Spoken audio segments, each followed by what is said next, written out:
जय हिंद साथियों, स्वागत है आपका self study classes with Sumit Jain YouTube channel में। दोस्तों, अपनी रोज रात्रि 9 बजे क्लास होती है जिसमें हम हिंदी साहित्य को पढ़ते हैं और बहुत ही मस्ती से पढ़ते हैं। ठीक है, अगर आप हिंदी साहित्य को पढ़ना चाहते हैं, हिंदी साहित्य को याद करना है दोस्तों, तो आप मस्ती से पढ़िए, है ना। हिंदी साहित्य को बोझ मत समझिए, मस्ती से पढ़ो, व्यवहारिक जीवन से जोड़ते जाओ, हिंदी साहित्य अपने आप याद हो जाएगा। ठीक है, तो आज की क्लास स्टार्ट हो चुकी है। सभी लोग फटाफट से लाइव आ जाएंगे। वीडियो को लाइक भी करना है और शेयर भी करना है। ठीक है, और दोस्तों जो भी साथी ने अभी तक ऐप डाउनलोड नहीं किया है सेल्फ स्टडी क्लासेस का, तो ऐप डाउनलोड जरूर कर लें। ठीक है, ऐप डाउनलोड करने के लिए क्या करना है, प्ले स्टोर पे सर्च करना है सेल्फ स्टडी क्लासेस, या फिर डिस्क्रिप्शन में नीचे लिंक दी है, तो आप लिंक से भी self study classes app download कर सकते हैं, जहां पर आपको टीजीटी, पीजीटी, मास्टर कार्ड, यूकेएलटी, है ना, और दोस्तों एचपी टेट के लिए पूरा हिंदी का कोर्स उपलब्ध है ना। हिंदी के कोर्स के लिए आप जरूर दोस्तों वहां पर हिंदी का कोर्स परचेस कर सकते हैं, डेमो क्लास देख सकते हैं और बहुत सारी पूरी अपनी तैयारी कर सकते हैं। और इस तैयारी के लिए आप दोस्तों पूरी ताकत लगा दो, है ना। बाद में ये अपने आप से ना बोल पाओ कि मैंने तैयारी अच्छे से नहीं की थी। इसलिए पूरी ताकत आपको तैयारी में लगाना है, और आपके अंदर से जब आवाज आए कि अब बस, है ना, इतनी तैयारी आपको करना है, तो आज का वीडियो स्टार्ट करते हैं। इनमें से कौन सी कृति जयशंकर प्रसाद की है, ये चीज हमें बतानी है। आनंद पोखरियाल जी, इनमें से कौन सी कृति जयशंकर प्रसाद की नहीं है, बताना नहीं है और हैं। बहुत सारे लोग तो यहीं पर कंफ्यूज होते हैं कि कौन सी कृति जयशंकर प्रसाद की नहीं है पूछा है या फिर है पूछा है ना। तो यहां पर नहीं है और है में आपको पता होनी चाहिए। ठीक है, तब आप लोग सभी लोग उत्तर बताएंगे। क्या हो जाएगा राइट आंसर? अगर आपसे बन रहा है तो उत्तर बताने की जल्दी जल्दी से आप लोग कृपा करें और उत्तर बताते चलें। चलिए, तो आपका राइट आंसर क्या होगा यहां पर, सभी लोग बताएं और बोले सर इसका सही आंसर हो जाएगा कानन कुसुम तो है ना, दीपशिखा नहीं है, कामायनी है, झरना भी है। यानी कि उत्तर आपने बिल्कुल सही बताया है कि बी है, बी। अपने मित्रों तक शेयर जरूर कर देना दोस्तों। अपनी क्लास बिल्कुल मस्ती से होती है, हम यहां पर पढ़ते नहीं याद करते हैं, हम यहां पर पढ़ते नहीं याद करते हैं। और दीपशिखा जयशंकर प्रसाद की कृति नहीं बल्कि महादेवी वर्मा की रचना है ना। कौन सी? दीपशिखा। और आपको पता है, बोले सर हम महादेवी के सामने क्या जलाते हैं, दीप जलाते हैं, तो ये दीपशिखा रचना किसकी हो जाएगी? और जब हम दीप जलाते हैं तो उससे जो अग्नि निकलती है बिल्कुल शिखर की तरफ निकलती है ना। तो दीप हम किसके सामने जलाते हैं? महादेवी को जलाते हैं, तो ये दीपशिखा रचना किसकी हो जाएगी? महादेवी वर्मा की। बाकी कानन कुसुम की बात करें तो जयशंकर प्रसाद, वन मिलन जयशंकर प्रसाद, प्रेमाश्रय, प्रेम पथिक, रघुवंश कमाल, छोटा जादूगर, आंधी, अघोरी का मोहन, अपराधी, है ना, इंद्रजाल, पुरस्कार, गुंडा और आकाशदीप, ये रचनाएं किसकी हैं? यहां पर देखो दोस्तों, ये आकाशदीप और ये दीपशिखा में कंफ्यूज नहीं होना। आकाशदीप किसका है? जयशंकर प्रसाद। आकाशदीप जो रचना है वो किसकी है? जयशंकर प्रसाद की। लेकिन दीपशिखा जो रचना है वो किसकी है? महादेवी वर्मा की। बहुत सारे लोग कंफ्यूज हो जाते हैं, है ना। तो कैसे याद रख लेना है कि सर आकाश से दीप ला करके हम जयशंकर प्रसाद की क्या करते हैं? पूजन करते हैं, दीप जलाते हैं। लेकिन दीप शिखा ये महादेवी वर्मा। इस प्रकार से याद करके अलग अलग कर लेना। और अगला क्वेश्चन जब तक आपको बताना है कि कौन सी रचना महादेवी वर्मा की नहीं है, तो आपने देखा होगा कि दोस्तों जो यामा है, यामा ये महादेवी वर्मा की रचना है। इसे ज्ञानपीठ पुरस्कार मिला था 1982 में, ये चीज भी आपको पता होगी। और दोस्तों कभी क्वेश्चन मैंने आपको बताया था कि ऐसा पूछा जाता है कि हिंदी में एकमात्र ऐसी रचना जो किसी महिला कवित्री की है ना, या फिर कवित्री की है, वो रचना कौन सी है जिसे ज्ञानपीठ पुरस्कार मिला? तो आपको बताना है ये एकमात्र रचना महिला कवित्री की, यानी कि ये यामा है। और 1982 में इसे ज्ञानपीठ पुरस्कार मिल गया। और ये आंगन के पार द्वार, ये रचना दोस्तों महादेवी वर्मा की नहीं है। ये किसकी है आंगन के पार द्वार? बोले सर ये तो अज्ञेय की है। कैसे याद रखोगे कि अज्ञेय की है? अब एक आंगन होता है, आपने देखा होगा हमारे घर में एक आंगन होता है और आंगन में एक द्वार होता है। आपको पता है कि आंगन के पार द्वार, हम कितने बार पार भये द्वार से, आपको पता होता है। अगर मैं पूछूं कि आंगन के द्वार में कितने पार भये, कितने बाहर गए, कितने अंदर गए, बोले सर अज्ञे, दिन भर में 50 बार जाता हूं मैं तो आर पार, आंगन के द्वार पार कई बार जाता हूं, तो ये आप बता पाओगे? बोले अज्ञे, अज्ञे है, तो अज्ञे, आंगन के पार द्वार कितने बार पार द्वार, अज्ञे। ठीक है, ये याद रख लेना, अज्ञे है, ये ज्ञात नहीं, मैं नहीं बता सकता। ठीक है, इस प्रकार से। अब दोस्तों दीपशिखा नीरजा ये तो है ना, ये तो आपको पता है। आंगन के पार द्वार महादेवी वर्मा की रचना नहीं मानी जाती, बल्कि ये किसकी है? सच्चिदानंद हीरानंद बादशायन अज्ञे, अज्ञे जी की रचना है। इनको याद रखेंगे। महादेवी वर्मा की प्रमुख रचनाएं कौन कौन सी हैं दोस्तों? निहार, रश्मि, नीरजा, सांदगीत, दीपशिखा, सप्तपर्णा, यामा, हिमालय इत्यादि। आपको पता है कि सबसे पहले क्या होता है? सुबह से निहार होता है ना, फिर क्या होती है? रश्मि, है ना, रश्मि, और फिर दोस्तों नीरजा और सांदगीत, सांद में हम गीत गाते हैं, और फिर क्या करते हैं? दीप जलाते हैं, दीप जलाते हैं। बिल्कुल क्रम से रचनाएं हैं इनकी, निहार, रश्मि, नीरजा, सांदगीत और दीपशिखा, है ना, सप्तपर्णा और फिर हिमालय तथा यामा। इनको याद रख लेना, ये रचना बिल्कुल आपको महादेवी वर्मा की एक रचना पूछी जाती है। निहार महादेवी वर्मा का प्रथम काव्य संग्रह है, इसमें 47 गीत संकलित हैं। प्रथम काव्य संग्रह कौन सा है इनका? निहार है, निहार। और आप सुबह से जब पढ़ते हो, सुबह से जब देखते हो, तो सबसे पहले निहार आता है ना, तो यहां पर आपको याद रख लेना ये। ठीक है, ये इसको याद रख लेना, निहार आया, फिर रश्मि, फिर नीरजा, है ना, और फिर क्या होता है? हम सांद गीत गाते हैं और दीप जलाते हैं, इस प्रकार से। तो ये 47 गीत इसमें संकलित हैं। प्रसाद, पंत निराला और महादेवी वर्मा छायावाद के युग के ये 4 आधार स्तंभ माने जाते हैं दोस्तों, या फिर बृहत चतुष्टय के नाम से जाने जाते हैं। अगर आपसे कभी पूछा जाए कि निम्न में से बताइए छायावाद का कौन सा बृहत चतुष्टय में शामिल नहीं है, तो आपको पता होनी चाहिए कि प्रसाद, पंत निराला और महादेवी वर्मा ये छायावाद के 4 आधार स्तंभ हैं, है ना। तो इनको याद रखेंगे। और महादेवी वर्मा को भारत सरकार ने पद्म भूषण अलंकार से सम्मानित किया था, पद्म भूषण अलंकार से सम्मानित किया था। और इनकी सर्वप्रथम रचनाएं सर्वप्रथम चांद पत्रिका में प्रकाशित हुई। तो ये चीज भी याद रख लेना है, कभी कभी आपसे पूछा जाएगा, कभी कभी आपसे पूछा जाएगा कि महादेवी वर्मा की जो पत्रिका, जो रचनाएं हैं वो किस पत्रिका में प्रकाशित हुई, तो वो ही चांद पत्रिका में। ठीक है, ये बिल्कुल टॉपिक वाइज चल रहा है, बिल्कुल शुरुआत से पढ़ रहे हैं हम। जिनने शुरुआत से क्लास देखी है, बिल्कुल एक के बाद एक टॉपिक को हम पढ़ते जा रहे हैं आगे, है ना। तो ये चांद पत्रिका में प्रकाशित हुई और काव्यात्मक प्रतिभा के लिए इन्हें सैक्सरिया एवं मंगला प्रसाद पुरस्कारों से सम्मानित भी किया गया। और महादेवी वर्मा को ज्ञानपीठ एवं भारत भारती पुरस्कार से भी सम्मानित किया गया। ठीक है, और महादेवी वर्मा 1907 से 87 इनका जन्म काल माना जाता है। फर्रुखाबाद, उत्तर प्रदेश, उत्तर प्रदेश, ये आपको याद रख लेना, इनमें हुआ था। और ये आरंभ में ब्रजभाषा में कविता लिखती थी, बाद में खड़ी बोली में लिखने लगी, और एक कुशल चित्रकार भी थी। तो आपको कैसे याद रख लेना? बोले सर निहार, रश्मि, नीरजा, सांदगीत, दीपशिखा, सप्तपर्णा, हिमालय, यामा, इनकी रचनाएं मानी जाती हैं। किसकी? महादेवी जी की। महादेवी जी को ज्ञानपीठ पुरस्कार मिला, भारत सरकार द्वारा पद्म भूषण अलंकार भी दिया गया।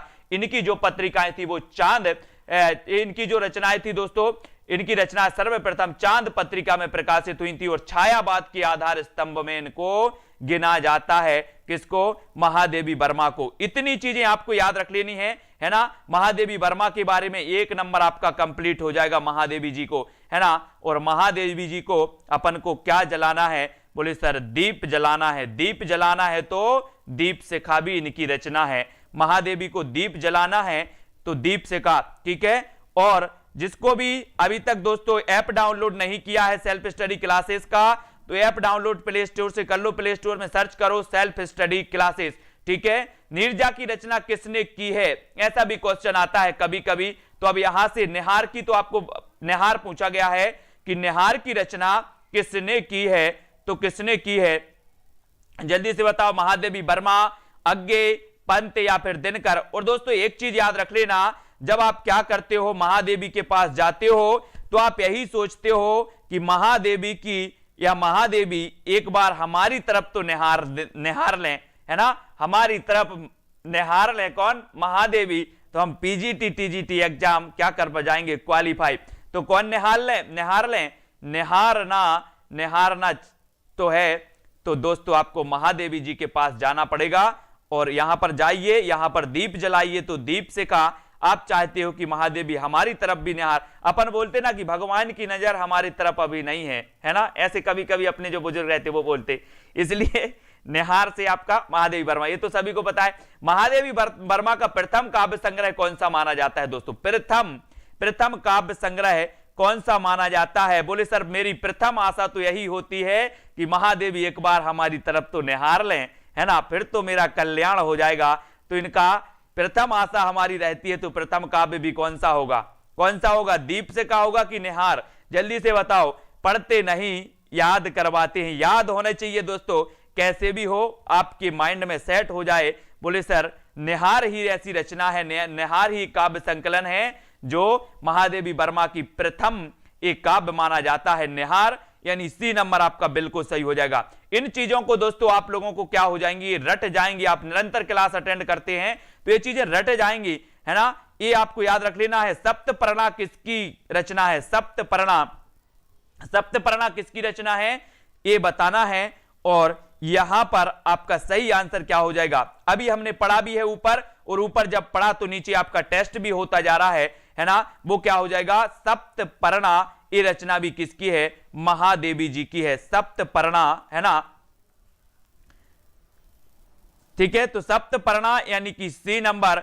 अब महादेवी के पास जब आप गए कि महादेवी जी मैं दीप जलाऊंगा, तो दीप से कहा इनकी रचना एक बार हमारी तरफ निहार लो, तो निहार भी इनकी रचना, और महादेवी ने आपसे बोला कि एग्जाम की तैयारी इतनी करो कि आप सुप्त मत होना, अपन बोलते ना सुस्त लग रहे हो, तो आप सुप्त नहीं होना, है ना, तो सुप्त से बनेगा सप्तपर्णा, और ये रचना किसकी होगी, महादेवी वर्मा जी की, ठीक है। ऐसे याद रख लेना, आप महादेवी के पास गए कि महादेवी जी हम टीजीटी पीजीटी का एग्जाम कर रहे हैं, है ना, हम आपकी पूजा करेंगे, आपकी सेवा करेंगे, एग्जाम क्वालिफाई हो जाए, एक बार हमारी तरफ तो निहार लो, है ना। तो आपकी एक प्रथम रचना निहार, हम दीप जलाएंगे, तो दीप से कहा, है ना, और ये सप्तपर्णा भी इन्हीं की है। कौन सा कवि छायावादी नहीं है ये बतानी है, निराला, पंत प्रसाद या फिर जायसी, कौन सा कवि छायावादी नहीं है ये बतानी है। 23 का दोस्तों आपको याद हो जाएंगे, आपको सिर्फ क्या करना है, क्लास अटेंड करना है, आप सिर्फ यहां याद करने ना पढ़ने कुछ नहीं आते हो, आप सिर्फ अटेंड करने आते हो। बोले सर हम आपकी क्लास बस देखेंगे, याद में याद कुछ नहीं करेंगे, बिल्कुल भी नहीं करना है, बस आप देखते रहो। कौन सा कवि छायावादी नहीं है, तो यहां पर हमने पढ़ा कि निराला, प्रसाद, पंत तो सभी हैं, लेकिन जो जायसी जी हैं ये तो भक्ति काल के कवि हैं। बोले सर इनका पद्मावत एक ग्रंथ है, पद्मावत एक इनका महाकाव्य है, और कभी आपसे पूछा जाए कि हिंदी का प्रथम प्रमाणिक महाकाव्य कौन सा है, तो आप लगा देना पद्मावत। इसकी भाषा कौन सी है, तो लगा देना अवधी। इसके रचनाकार कौन है, तो मलिक मोहम्मद जायसी, है ना। और एक कौन सी काव्य धारा की रचना है, तो ये सूफी काव्य धारा की रचना है। तो जायसी जी को भी आपको अच्छे से पढ़ना है ना। और ये प्रथम प्रमाणिक इनका महाकाव्य माना जाता है। हिंदी का प्रथम महाकाव्य पृथ्वीराज रासो, लेकिन हिंदी का प्रथम प्रमाणिक महाकाव्य जो माना जाता है वो पद्मावत ही माना जाता है, ठीक है। छायावाद के प्रमुख कवियों में किसमें गीतों की मधुर वेदना की मार्माभिव्यक्ति है, देखे ये जल्दी बताना है दोस्तों कि ये आपका सही उत्तर हो जाएगा कि छायावाद। यसरत्ती जी, छायावाद के प्रमुख कवियों में किसमें गीतों की मधुर वेदना की मार्माभिव्यक्ति है, देखे तो आपको 24 का बताना है। बोले सर मधुर गीतों की अगर बात करते हो तो हम लोग महादेवी के पास जाते हैं, दर्शन करके आते हैं और मधुर गीत गाते हैं। मधुर गीत गाते हो तो जल्दी बताओ, निराला के पास जाकर गाओगे कि महादेवी के पास जाकर गाओगे? बोले सर हम निराला के पास नहीं, महादेवी के पास जाके गाएंगे मधुर गीत। तो ये मधुर गीतों की जो मार्माभिव्यक्ति अधिक है तो किसके गीतों में है, तो वो महादेवी जी के, ठीक है, ये भी याद रखेंगे। और नेक्स्ट आपको बात करना है कि छायावाद के प्रमुख कवियों में महादेवी वर्मा की गीतों में मधुर वेदना की मार्माभिव्यक्ति अधिक है। उनके विविध गीतों में व्यथा, पीड़ा, आशा, अज्ञात, प्रिय के प्रणय, निवेदन और साधना की विविध अनुभूतियों के मुखरित हुए हैं। तो इनको आपको याद रख लेना है। इन्होंने अमरता उसमें मनाती है मरण त्योहार, इस प्रकार से इनको भी हम याद रखेंगे। और दोस्तों बढ़ेंगे आगे कि केवल सूक्ष्मगत सौंदर्य सत्ता का राग कहकर छायावाद का किसने विरोध किया? बहुत ही बढ़िया प्रश्न है। केवल सूक्ष्मगत सौंदर्य सत्ता का राग कहकर छायावाद का किसने विरोध किया था? आचार्य शुक्ल ने, महादेवी वर्मा ने, या फिर अज्ञेय या पंत ने? तो यहां पर दोस्तों कंफ्यूज नहीं होना, यहां पर आपका बिल्कुल सही आंसर हो जाएगा महादेवी वर्मा। केवल सूक्ष्मगत सौंदर्य सत्ता का राग कहकर छायावाद का विरोध किसने किया था? तो वो महादेवी ने किया था। ठीक है, किसने किया था? महादेवी वर्मा ने, यानी बी नंबर आपका बिल्कुल सही होगा यहां पर, है ना। ए नहीं लगाना है ना पंत लगाना है, महादेवी वर्मा ही है। इनके बारे में भी हम देखते हैं कि छायावादी समीक्षा का विवेचन करते हुए महादेवी वर्मा ने कहा कि छायावाद स्थूल की प्रतिक्रिया में उत्पन्न हुआ था। छायावाद ने कोई रूढ़िगत अध्यात्म या वर्गगत सिद्धांतों का संचयन न देकर हमें केवल समष्टिगत चेतना और सूक्ष्मगत सौंदर्यता की ओर जागरूक कर दिया था। इसी से उसे यथार्थ रूप में ग्रहण करना हमारे लिए कठिन हो गया। अतः स्पष्ट है कि महादेवी वर्मा ने केवल सूक्ष्मगत सौंदर्य सत्ता का राग कहकर छायावाद का विरोध किया था। तो ये याद रख लेना, नहीं तो अधिकांश लोग तो क्या लगा कर आएंगे? आचार्य शुक्ल ने ही कहा होगा, है ना। आचार्य शुक्ल ने नहीं कहा दोस्तों, ये किसने कहा था? महादेवी वर्मा ने, कि केवल सूक्ष्मगत सौंदर्य सत्ता का राग कहकर छायावाद का इन्होंने विरोध किया था। बी नंबर आपका बिल्कुल सही हो जाएगा। इसको याद रखेंगे। मैं नीर भरी दुख की बदली, यह कथन किसका है? मैं नीर भरी दुख की बदली, ये कथन बताना है। और जब ऐसा कोई गाते गाते जाते हैं, कहां जाते हैं? महादेवी के पास जो जाते हैं वो क्या करते हैं कि महादेवी मैं नीर भरी दुख की बदली, जब व्यक्ति का दुख आता है, व्यक्ति पर दुख आता है, तो कहां जाते हैं? महादेवी के पास जाते और बोलते कि मैं नीर भरी दुख की बदली, मेरी मदद करो, है ना। वो गीत है ना कि दुख में सुमरन सब करें और सुख में करे ना कोई, और सुख में सुमरन सब करे तो दुख काहे को होए, मैं नीर भरी दुख की बदली। ऐसा कहते हुए सब लोग कहां जाते हैं? महादेवी के पास। तो ये पंक्ति भी किसकी होगी? एक कथन भी किसका होगा? वो होगा किसका? महादेवी वर्मा का। महादेवी वर्मा, यानी ए नंबर आपका बिल्कुल सही हो जाएगा। ठीक है, ए नंबर सही हो जाएगा, भूलना नहीं है और भूलने हम देंगे नहीं, है ना। महादेवी वर्मा का दुखवाद किसी सीमा तक समाज कल्याण की भावना में संपृक्त है। जब अपने जीवन की तुलना नीर भरी दुख की बदली दीप शिखा से करती हैं, तो वहां आध्यात्मिक साधना के साथ साथ लोक कल्याण की भावना भी विद्यमान रहती है। जिस प्रकार घटा स्वयं को गलाकर सृष्टि को सुख और शीतलता प्रदान करती है, या दीपक स्वयं जलकर राख हो जाता है किंतु परिवेश को आलोकित करता है, उसी प्रकार महादेवी जी स्वयं साधना की आग में जलकर सामाजिक जीवन को अधिक सुखद और मंगलमय बनाना चाहती हैं। बहुत बढ़िया है। दुख वृत्ति निर्माण उन्मद, ये अमरता नापते पद, बांध देंगे अंक संस्कृति से तिमिर में स्वर्ण बेला। इस प्रकार से आपको याद रखना। अब यहां पर देखना कि किसी काव्य की आधुनिक मीरा किसे कहा जाता है? हिंदी काव्य की आधुनिक मीरा किसे कहा जाता है? प्रश्न क्रमांक 27 में याद करना है दोस्तों। अगर आपको एक क्लास अटेंड करनी है तो रोज करिए, और जब रोज करोगे आप तो क्या होगा?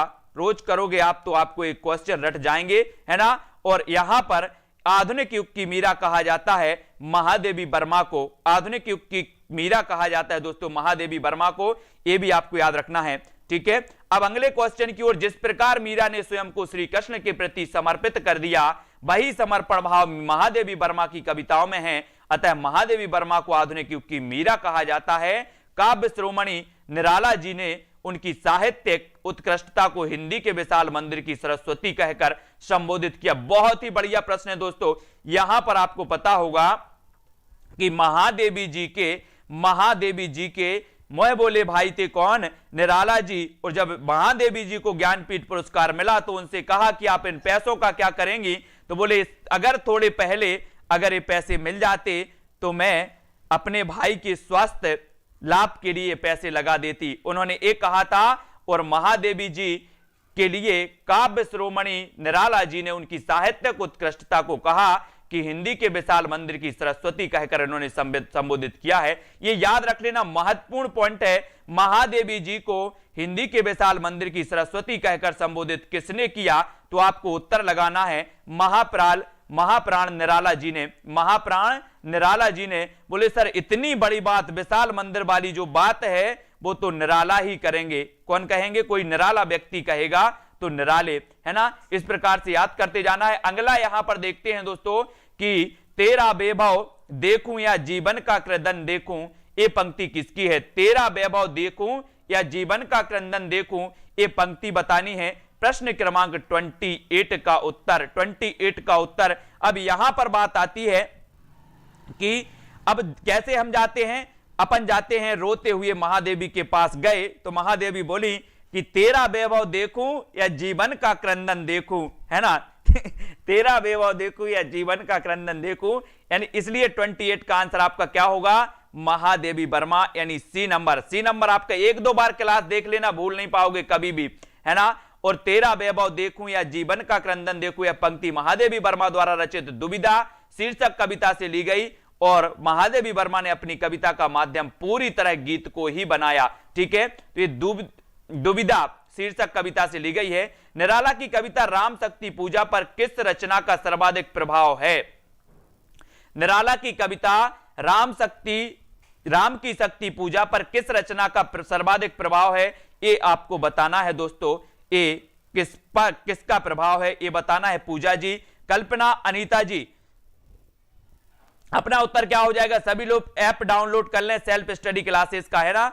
ऐप प्ले स्टोर में सर्च करना है सेल्फ स्टडी क्लासेस, वहां पर हिंदी साहित्य का कंप्लीट कोर्स है। उस कोर्स को आप परचेस कर सकते हो। 1500 रुपया इसका प्राइस रखा है, सबसे कम रखा है, और 300 रुपया फिर भी डिस्काउंट दिया है, यानी कि 1200 रुपए में कोर्स आप परचेस कर सकते हो वहां से, है ना। अगर नहीं बनता है तो आप बता सकते हो कि सर हमें खरीदना है, हमें पढ़ना है अच्छे से, तो आप बता देना। और निराला की कविता राम की शक्ति पूजा पर एक कृतिवास रामायण का दोस्तों क्या है? कृतिवास रामायण का प्रभाव मिलता है, यानी डी नंबर आपका बिल्कुल सही है ना। यहां पर देखें, कृतिवास रामायण के आधार पर सूर्यकांत त्रिपाठी निराला ने राम की शक्ति पूजा मिथक काव्य रचना की है।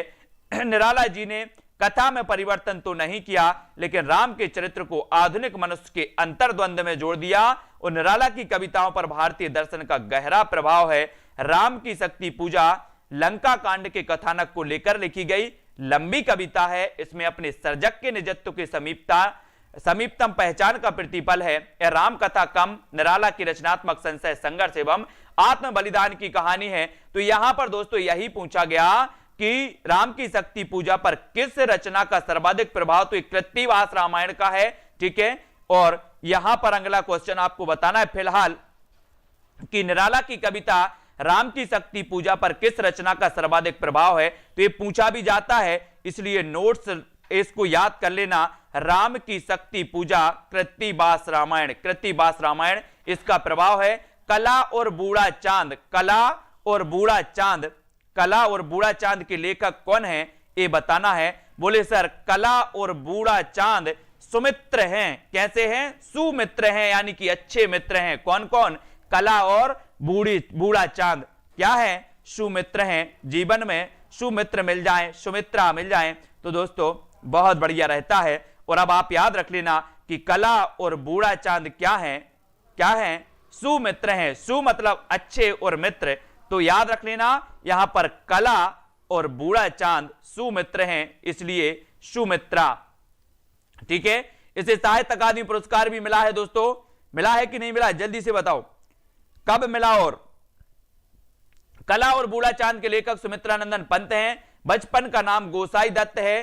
पंत जी अन्य रचनाएं हैं उच्छ्वास, ग्रंथि, वीणा, लोकायतन, पल्लव, गुंजन, युगांत, युगवाणी, स्वर्ण किरण, स्वर्ण धूली, उत्तरा, वाणी, चिदंबरा, पक्त, छरा, है ना, एक भाव, क्रांति, गीत, हंस, शंख ध्वनि, किरण वीरा, समाधिता, ग्राम्या। ठीक है, ये इनकी रचनाएं मानी जाती है। इनकी रचनाएं कौन कौन सी पूछी जाती हैं, ये भी है। Very good Shiv Kumar ji. 1960 में दोस्तों इस कला और बूढ़ा चांद के लिए क्या मिला था? कला और बूढ़ा चांद। अब कैसे याद रखोगे सर? बोले सर जब व्यक्ति बूढ़ा होता है, कब माना जाता है बूढ़ा? जब व्यक्ति 60 साल का हो जाता है तो हम उसे बूढ़े की गिनती में करने लगते कि अब तो आप बूढ़ा हो गए हो, बूढ़े हो गए हो, है ना। तो कला और बूढ़ा चांद कितने साल के हो गए तो बूढ़ा कहने लगे? 60 साल के। तो इसको साहित्य अकादमी पुरस्कार कब मिलेगा? 1960 में। 1960 में मिलेगा कि 40 में? बोले सर 40 में तो युवा अवस्था है, 60 तक पहुंच जाता आदमी तो बूढ़ा कहलाने लगता है। वैसे भी औसत और एवरेज 75 साल आदमी की उम्र बची है अब औसत, है ना? तो ये याद रख लेना 60 तक। युगवाणी इनकी पूछी जाती है। युगवाणी सुमित्रानंदन पंत, स्वर्ण किरण सुमित्रानंदन पंत, स्वर्ण धूली, है ना? युगांत, गुंजन, पल्लव। पल्लव ये छायावाद का इसे मैनिफेस्टो या फिर इसे घोषणा पत्र कहा जाता है। पल्लव पंत की प्रसिद्धि का आधार है। दोस्तों ये भी आपको याद रख लेना है। लोकायतन इनका महाकाव्य है, ये भी याद रखेंगे लोकायतन, ठीक है। उच्छ्वास, ग्रंथि, वीणा ये भी पूछी जाती हैं, ठीक है, इनको याद रखना है। फिर अगले क्वेश्चन पे जाते हैं दोस्तों। अगला जो अपना क्वेश्चन है वो क्या कह रहा है? वो कह रहा है सुमित्रानंदन पंत के बारे में थोड़ा और बताओ बच्चों को। बिल्कुल बता रहा हूं। सुमित्रानंदन पंत की कृति लोकायतन ये प्रबंध काव्य है, महाकाव्य है। 1960 में पंत जी को कला और बूढ़ा चांद कविता के संग्रह के लिए साहित्य अकादमी पुरस्कार मिला। बिल्कुल बता दिया। लोकायतन पर सोवियत और चिदंबरा पर ज्ञानपीठ पुरस्कार मिला। आपको पता होगा दोस्तों कि जो चिदंबरा इनकी रचना थी सबसे पहले हिंदी में, चिदंबरा इनकी जो रचना थी सबसे पहले हिंदी में 1968 में ज्ञानपीठ पुरस्कार इसी को मिला था, चिदंबरा को, है ना? और ये पंत की रचना है। और लोकायतन के लिए इन्हें सोवियत लैंड पुरस्कार मिला। लोकायतन इनका महाकाव्य था, इसे सोवियत लैंड पुरस्कार से नवाजा गया और चिदंबरा पर ज्ञानपीठ पुरस्कार मिला। और सुमित्रानंदन पंत की ग्राम्य कृति का संबंध ग्रामीण परिवेश से, पंत जी ने ग्राम्य में गांव की विविध समस्याओं का आकलन किया और युगवाणी में मार्क्स और गांधी के सिद्धांत को पुस्तक से पढ़कर छंदोबद्ध किया गया। युगवाणी ये मार्क्सवाद से प्रभावित मानी जाती है, ये भी आपको याद रख लेना है। मार्क्सवाद से इनका नाम गोसाई दत्त था। सुमन लोधी जी बिल्कुल सही है। पंत जी ने अपनी पहली कविता गिरजे का घंटा रचना सन 1916 में। इनकी पहली रचना कौन सी है? पहली कविता कौन सी है? गिरजे का घंटा, है ना? और प्रगतिवाद के ये प्रवर्तक कवि भी माने जाते हैं। प्रगतिवाद के प्रवर्तक कवि भी माने जाते। कभी आपसे पूछा जाए कि प्रगतिवाद के प्रवर्तक कवि कौन है, बता देना सुमित्रानंदन पंत, है ना? और नंद दुलारे वाजपेयी ने छायावाद का प्रवर्तक किसे माना? तो बता देना सुमित्रानंदन पंत, है ना? इनकी प्रथम रचना कौन सी है? तो बोले गिरजे का घंटा सुमित्रा बजाते हैं। गिरजे का घंटा कौन बजाते हैं? सुमित्रा बजाते हैं। तो गिरजे का घंटा इनकी प्रथम रचना है ना? और आपको पता होगा दोस्तों कि सबसे पहले और प्रथम काम अपना क्या होता है? पूरे मानव समाज का सबसे प्रथम काम होता है कि सबसे पहले सुबह उठता है, नहाता है और भगवान के पास जाता है और घंटी बजाता है। तो ऐसे ही सुमित्रानंदन पंत ने भी क्या बजा दी? सबसे पहले घंटा बजा दिया, है ना? तो ये गिरजे का घंटा इनकी प्रथम रचना होगी, फर्स्ट 1916। गुंजन को उनका अंतिम छायावादी काव्य संग्रह भी कहा जाता है, ठीक है। ये भी याद, इतनी चीजें पंत के बारे में याद रखना है कि इनका लोकायतन महाकाव्य है। कला और बूढ़ा चांद के लिए इन्हें क्या मिला? साहित्य अकादमी पुरस्कार मिला 1960 में। चिदंबरा के लिए 1968 में इन्हें ज्ञानपीठ पुरस्कार मिल गया। लोकायतन इनके प्रबंध काव्य के लिए दोस्तों इन्हें सोवियत लैंड पुरस्कार मिला। इन्हें प्रकृति का चितेरा कवि भी कहा जाता है, प्रकृति का सुकुमार कवि भी कहा जाता है सुमित्रानंदन पंत को। ये प्रगतिवाद के प्रवर्तक माने जाते हैं। नंदुलाल वाजपेयी ने इन्हें छायावाद का प्रवर्तक माना है ना? और इनका बचपन का नाम गोसाई दत्त था। ये भी चीजें, इतनी सारी चीजें आपको अगर याद हो गई तो यह एग्जाम ऐसा कोई नहीं होगा जो सुमित्रानंदन पंत के क्वेश्चन इसके बाहर बना सके। चिदंबरा के रचनाकार कौन है? प्रसाद पंत निराला या फिर महादेवी वर्मा। तो आपने पढ़ लिया है कि सर चिदंबरा की बात अगर करते हो आप तो हमें याद आ जाता है 1968 का ज्ञानपीठ पुरस्कार, है ना? ऐसे याद रख लेना। और चिदंबरा पंत जी की, ठीक है। पंत जी की ग्राम्य कृति का संबंध है ग्रामीण परिवेश से, प्रगतिवादी दृष्टि से, कल्पना लोक से या नई कविता से। तो यहां पर ज्यादा कुछ नहीं करना है, ज्यादा कुछ नहीं करना। दिया है ग्राम्य, अब ग्राम्य दिया है तो ग्राम से ही होगा इसका। ग्राम्य दिया है तो ग्राम से ही होगा। तो ये ग्रामीण परिवेश से, यानी कि आपका जो ए नंबर है दोस्तों वो बिल्कुल सही हो जाएगा, ग्रामीण परिवेश से। लोकायतन के रचयिता कौन है? लोकायतन यानी कि 34 का उत्तर आपको बताना है दोस्तों। ऐसी तो बहुत सारी पुस्तकें हैं जिनको आप एक बार नहीं कई बार पढ़ चुके होंगे, लेकिन वो चीज आप भूल जाते हो। लेकिन इस क्लास के बाद अनुभव कर लेना कि सर ने जो बताया था वो हमें याद हुआ कि नहीं हुआ, है ना? बता देना सभी लोग, लोकायतन के रचयिता कौन है? सूर्यकांत त्रिपाठी निराला, बालकृष्ण शर्मा, नवीन माखनलाल चतुर्वेदी या फिर सुमित्रा नंदन पंत। दोस्तों लोकायतन के बारे में दो चीज मैंने आपको बताई थी। सबसे पहला तो ये महादेवी सुमित्रा नंदन पंत जी का महाकाव्य है, प्रबंध काव्य है, ठीक है। और लोकायतन जो रचना है दोस्तों ये पंत जी का प्रबंध काव्य है और इसे सोवियत लैंड पुरस्कार भी मिला है लोकायतन के लिए, ठीक है। तो इनकी 3 रचनाएं हो गई जिनके लिए पुरस्कार मिला। कौन कौन सी? लोकायतन के लिए सोवियत लैंड पुरस्कार, चिदंबरा के लिए ज्ञानपीठ पुरस्कार, कला और बूढ़ा चांद के लिए साहित्य अकादमी पुरस्कार। तो इन तीनों रचनाओं को आपको याद रखना है पंत जी की। और पंत जी की पहली रचना आपको बताना है, पंत जी की पहली रचना बताना है दोस्तों। आप बोलोगे सर कि जिंदगी का पहला काम ही होता है, सुबह से पहला काम ही होता है कि भगवान के यहां घंटा बजाना, तो गिरजे का घंटा ही होगा, इसके अलावा कोई नहीं होगी, है ना? व्यक्ति का काम ही होता है, इसलिए पंत जी ने भी पहले क्या बजाया? पूजा की और जाके गिरजे का घंटा बजाया, है ना? तो इस प्रकार से याद रख लेना, इनकी रचना है कौन सी? गिरजे का घंटा, गिरजे का घंटा, ये भी आपको याद रखना है। और 1 नंबर सी नंबर आपका बिल्कुल सही हो जाएगा दोस्तों। ये चीज आप भूलोगे नहीं, कभी कभी नहीं भूलोगे, मैं गारंटी दे रहा हूं, कभी भूल नहीं पाओगे। और एग्जाम में जब बैठोगे तो ये सारी ट्रिक आपको गूंजेंगी कि सर ने ये बताया था गिरजे का घंटा। सबसे पहले पंत जी ने जब रचना की, शुरुआत की, तो इन्होंने घंटा बजा के भगवान की पूजा करके की, है ना? सुमित्रा नंदन पंत की सुप्रसिद्ध कविता परिवर्तन उनके किस काव्य संकलन में सर्वप्रथम प्रकाशित हुई थी? तो आपको बताना, बहुत ही बढ़िया प्रश्न है दोस्तों। सुमित्रा नंदन पंत की सुप्रसिद्ध कविता परिवर्तन उनके किस काव्य संकलन में सर्वप्रथम प्रकाशित हुई थी? तो आपको पता है, क्वेश्चन पूछा जाता है कि छायावाद का मैनिफेस्टो किसे कहा जाता है, छायावाद का घोषणा पत्र किसे कहा जाता है ना? तो आपको बताना है कि छायावाद का घोषणा पत्र जो कहा जाता है सुमित्रा नंदन पंत, सुमित्रा नंदन पंत की प्रसिद्धि का आधार जो है वो कौन सी रचना है? वो रचना है पल्लव। कौन सी रचना है साथियों? पल्लव, यानी कि सी नंबर पल्लव आपका बिल्कुल सही हो जाएगा। और जितने साथियों ने ऐप डाउनलोड नहीं किया है वो ऐप डाउनलोड कर ले, और वहां पर आप चाहते हैं कि कोर्स सर हमें आपका ही लेना है, परचेस करना है, तो वो परचेस कर सकते हैं। और जो इसी प्रकार से क्लास में, फ्री वाली क्लास में जुड़े रहना चाहते वो जुड़े रहे, है ना? जो भी चाहते हैं तो वो करें। मैं तो चाहता हूं कि जब आपको मौका मिला है तो पूरी मेहनत आप करें, पूरा टाइम आपको पढ़ाई में देना चाहिए, है ना? क्योंकि बाद में आप सोचोगे कि यार मौका मिला था लेकिन मैंने पढ़ाई नहीं की, अपने आप को जवाब देना पड़ेगा। और सुमित्रा नंदन पंत की सुप्रसिद्ध कविता परिवर्तन उनके काव्य संकलन पल्लव में सर्वप्रथम प्रकाशित हुई थी। एक क्वेश्चन पूछा जाता है दोस्तों, अरविंद दर्शन से प्रभावित हिंदी के कवि है तो कौन है? अरविंद दर्शन से प्रभावित हिंदी के कवि कौन है, ये चीज बतानी है। और अरविंद होता है दोस्तों कमल का पर्यायवाची। कमल का पर्यायवाची क्या होता है? अरविंद।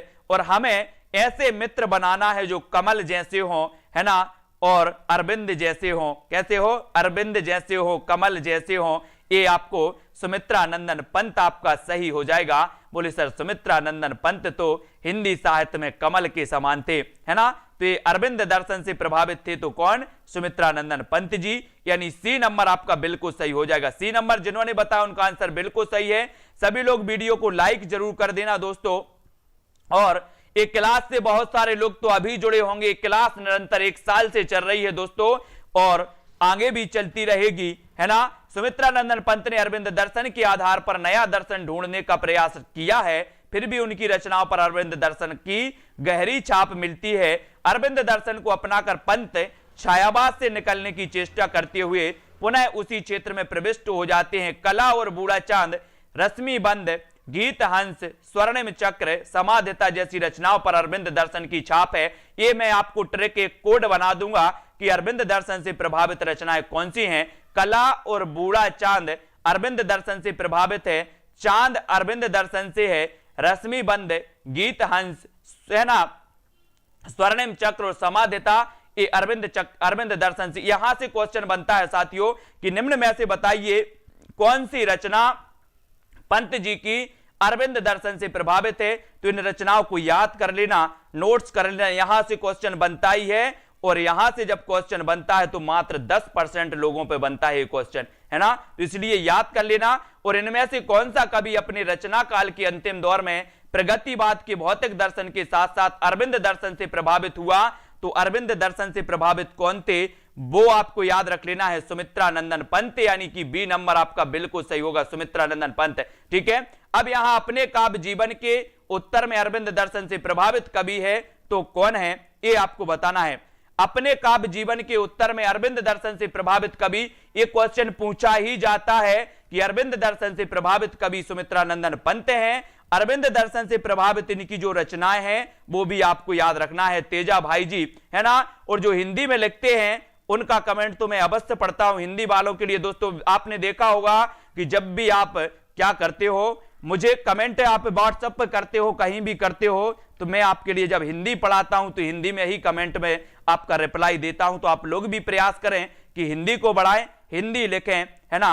और अरविंद दर्शन से बहुत ही प्रभावित थे तो कौन थे, सुमित्रानंदन पंत, ये आपको याद रख लेना। ठीक है, इस सुमित्रानंदन पंत जी को भूलना नहीं है, सारी चीजें आपको याद रखनी है।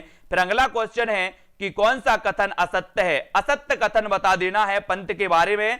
पंत को प्रकृति का सुकुमार कवि कहा जाता है, पल्लव पंत की रचना है, लोकायतन महाकाव्य की श्रेणी में आता है, या पंत भारतेंदु युग के कवि है। तो बोले सर पंत की बात कर रहे हो तो पंत के बारे में तो मैं सब कुछ जान गया, सब कुछ याद हो गया कि पंत का बचपन का नाम था गोसाई दत्त, है ना। पंत की प्रथम जो रचना थी वो गिरजे का घंटा थी, है ना। पंत को प्रकृति का सुकुमार कवि कहा जाता है, प्रकृति का चितेरा कवि कहा जाता है। नंद दुलारे वाजपेयी ने पंत को छायावाद का प्रवर्तक कहा है, प्रगतिवाद के भी ये प्रवर्तक माने जाते हैं। और पंत अरविंद दर्शन से प्रभावित रहे, है ना, ये भी आपको पता है। और पंत को चिदंबरा के लिए ज्ञानपीठ पुरस्कार भी मिल गया। पंत को दोस्तों क्या मिल गया, कला और बूढ़ा चांद के लिए 1960 में साहित्य अकादमी मिल गया। पंत का एक प्रबंध काव्य है लोकायतन, जो प्रबंध काव्य है, और इसे दोस्तों कौन सा पुरस्कार मिला था, सोवियत लैंड पुरस्कार मिल गया। तो इतनी सारी चीजें जब पंत के बारे में आप पढ़ लेते हो तो पंत से कोई क्वेश्चन बाहर जाने वाला नहीं है, इतनी चीजें याद रखनी है। सुमित्रानंदन पंत भारतेंदु युग के नहीं बल्कि छायावाद युग के प्रमुख कवि माने जाते हैं। तो ये याद रख लेना, ये छायावाद के प्रमुख कवि माने जाते हैं। यानी कि यहां पर आपका उत्तर होगा कि पंत को प्रकृति का सुकुमार कवि कहा जाता है, ये सही है। पल्लव पंत की रचना है, बिल्कुल सही है। लोकायतन महाकाव्य की श्रेणी में आता है, बिल्कुल सही है। उत्तर आपका क्या होगा, डी नंबर आपका बिल्कुल सही होगा, डी नंबर। ठीक है, बिल्कुल कुरैशी जी 1916। और यहां पर हम बात करें कि पल्लव का रचना काल 1928 है, पल्लव का रचना काल 1928 है ना। और किस छायावादी कवि को प्रकृति का सुकुमार कवि, दोस्तों कोई भी एग्जाम ऐसा नहीं होगा, एमपी में देख लो, यूपी में देख लो, है ना, उत्तराखंड में देख लो, कोई एग्जाम ऐसा नहीं होगा जिसमें पूछा ना गया हो कि प्रकृति का सुकुमार कवि किसे कहा जाता है। तो इनको हमें बहुत अच्छे से रटना है, बहुत अच्छे से दोस्तों पढ़ना है कि छायावादी कवि को प्रकृति का सुकुमार कवि कहा जाता है।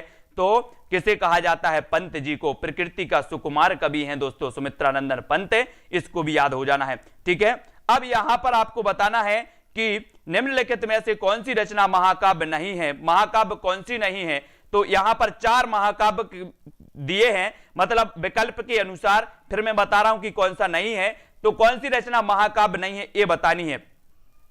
कामायनी, प्रिय प्रभास, साकेत या फिर पल्लव। अपने मित्रों तक शेयर कर देना दोस्तों। रोज 9 बजे ये क्या होती है, रोज 9 बजे ये क्लास होती है। ऐप आपको डाउनलोड कर लेना है, कौन सा ऐप डाउनलोड कर लेना है, सर्च करना है सेल्फ स्टडी क्लासेस, है ना रोहन जी, सेल्फ स्टडी क्लासेस आप सर्च करोगे तो आपको ऐप मिल जाएगा। और जो भी कोर्स परचेस करना चाहते वो कोर्स कर सकते हैं। और कौन सी रचना महाकाव्य नहीं है, तो बोले सर कामायनी महाकाव्य है, प्रिय प्रवास महाकाव्य है, साकेत भी महाकाव्य है, लेकिन ये पल्लव ये महाकाव्य नहीं है, यानी डी नंबर। ये तो छायावाद का मैनिफेस्टो है, ये तो छायावाद का घोषणा पत्र है, ये तो सुमित्रानंदन पंत जी की प्रसिद्धि का आधार है पल्लव। प्रिय प्रवास तो खड़ी बोली का प्रथम महाकाव्य है, अयोध्या से उपाध्याय हरिऔध का।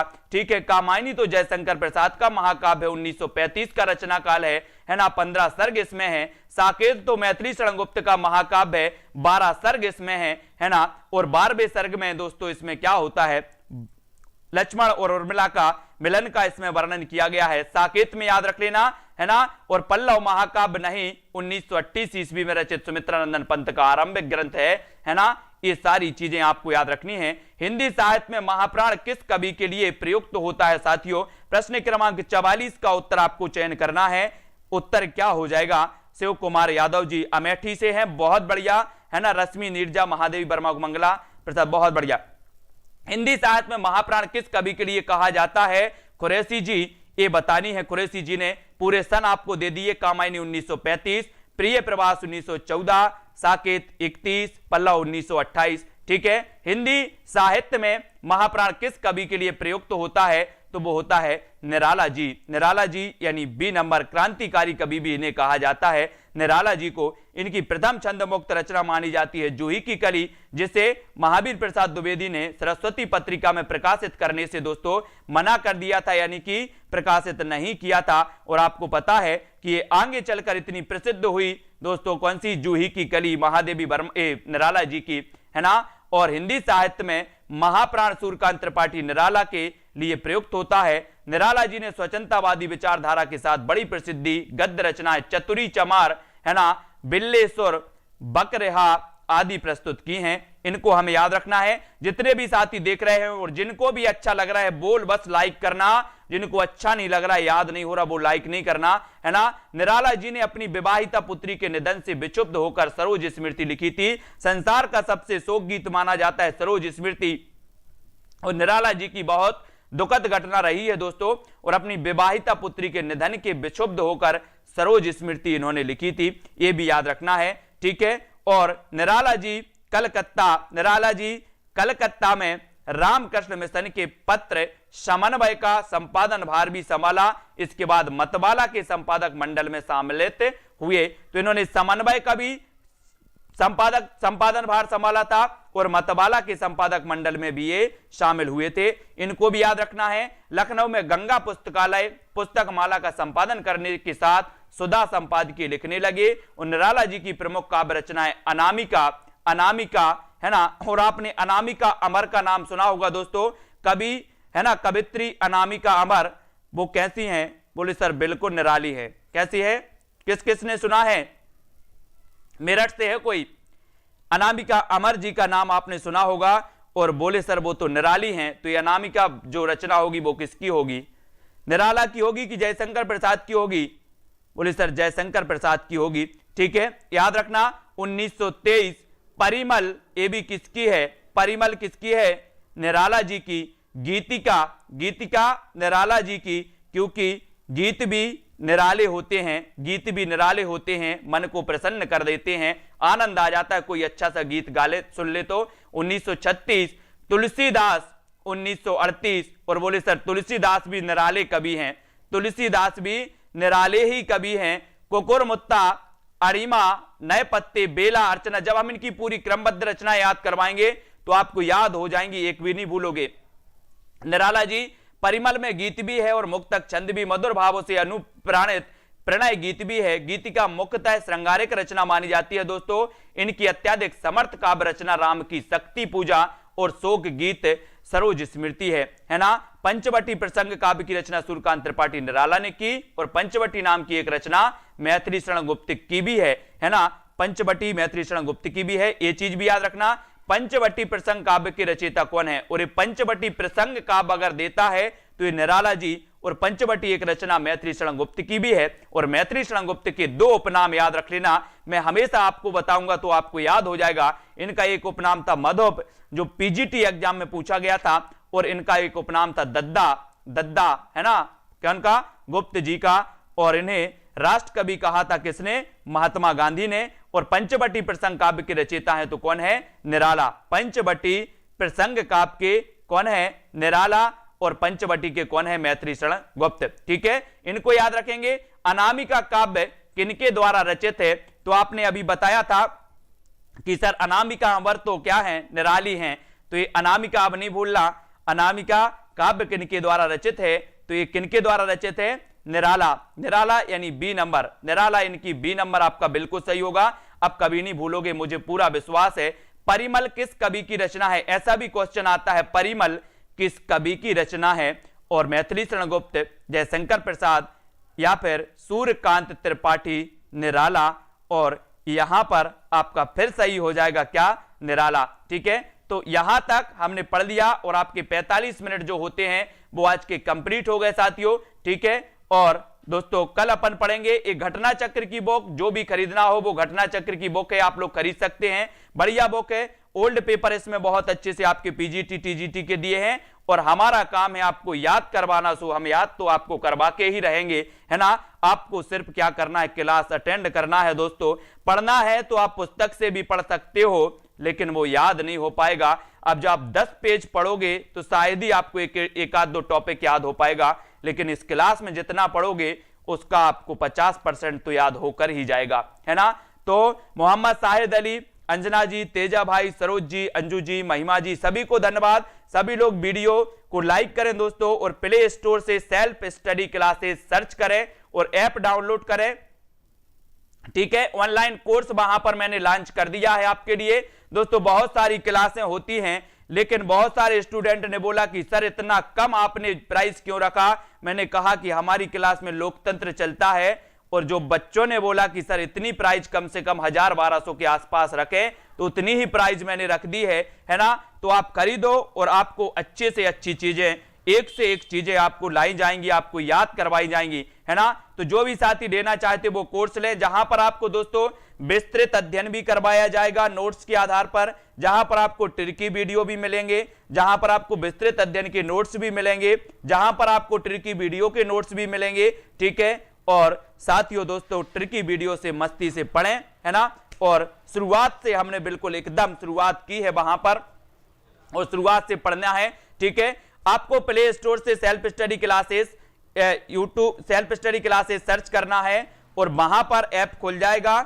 ऐप खुलेगा जहां पर आपको नंबर डाल करके आपको वहां पर क्या करना है, ऐड हो जाना है, और फिर स्टोर पर क्लिक करेंगे। स्टोर पर, बैच पर नहीं करना, स्टोर पर क्लिक करेंगे तो आपको क्या मिल जाएगा, पूरा कोर्स मिल जाएगा, साथ ही डेमो क्लास भी वहां पर मिल जाएंगी, किस प्रकार से आपको पढ़ाया जाएगा, कैसे पढ़ाए। ठीक है, तो बिल्कुल सही है।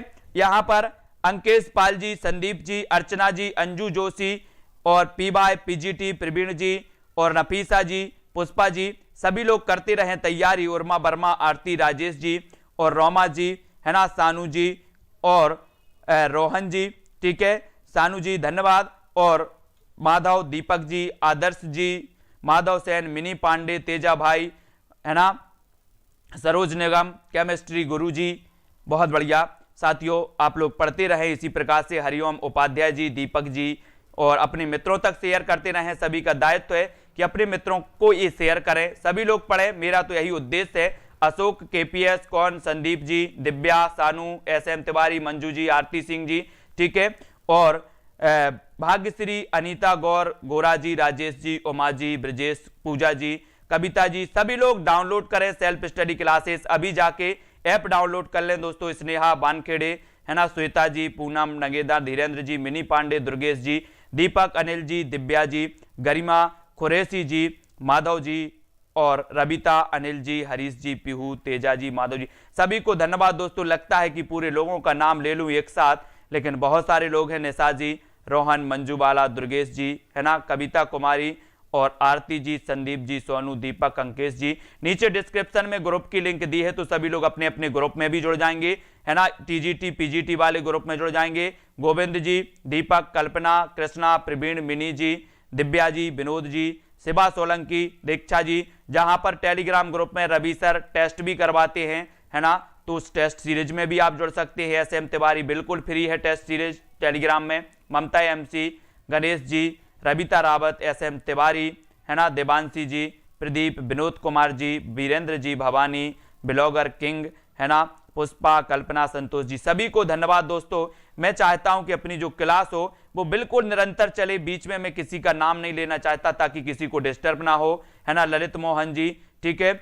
आप ऐप डाउनलोड करेंगे, फिर स्टोर पर क्लिक करेंगे। स्टोर पर क्लिक करना है, बैच पर क्लिक नहीं करना, स्टोर पे, उसी के बाजू में स्टोर लिखा होगा, तो स्टोर पर क्लिक करें, आपको कोर्स दिखाई देगा, डेमो क्लास आपको दिखाई देगा, आरती सिंह, है ना, पंकज जी, और वहां पर एक वीडियो आपको मिलेगा कि कैसे आपको कोर्स को लेना है, कि नहीं लेना है, वहां पर आपको पूरा बताया जाएगा दारसू जी। और ये 1500 का कोर्स वहां पर दिख रहा होगा, वहां पर एक कूपन कोड दिया है, 300 रुपया ऑफ हो जाएंगे, वहां पर 20% ऑफ हो जाएगा। तो ये कोर्स कितने का मिलेगा आपको, 1200 का दिखने लगेगा, फिर आप उसको ले सकते हैं, ठीक है। और